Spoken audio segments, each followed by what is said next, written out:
news coming out of my hometown, actually, Richmond, Virginia, man. Former pastor convicted of sex crimes against children again. That's the name of the headline. That's kind of crazy with that comma slash again. That's like serious. A former Hopewell youth pastor has been convicted of sex crimes against children for the second time. The former pastor pled guilty to one count of distributing child pornography.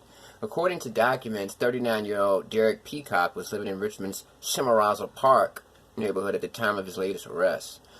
Prosecutors said at the time he pled guilty, he was still on probation for an earlier sex crime conviction in 2014. Okay, so he was distributing child pornography. And like I said, the headline says this pastor is convicted of sex crimes, comma, again. And it's just, this is like the third pastor this year from the Richmond area who has been convicted of this. And it's just sad, man, because when you think about it, guys who get convicted of drugs back to back, they go to prison for a very long time. But guys who are convicted of these sex crimes against children, it seems like they don't really get that much time, you know.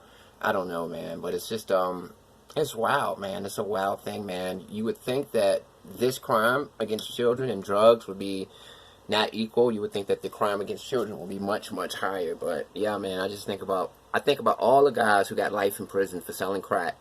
No murders, no violence, just selling drugs, which is bad.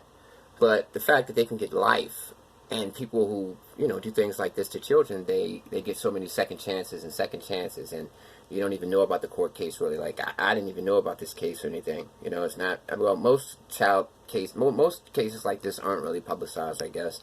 But, yeah, man, this stuff goes on a lot more than you think, man. So, yeah, man, please be mindful of who's who. You can't just be trusting to anybody. You know, that sex offender registry is there. You can look up your zip code and see who's who. Yeah, man, it's crazy out here. Peace.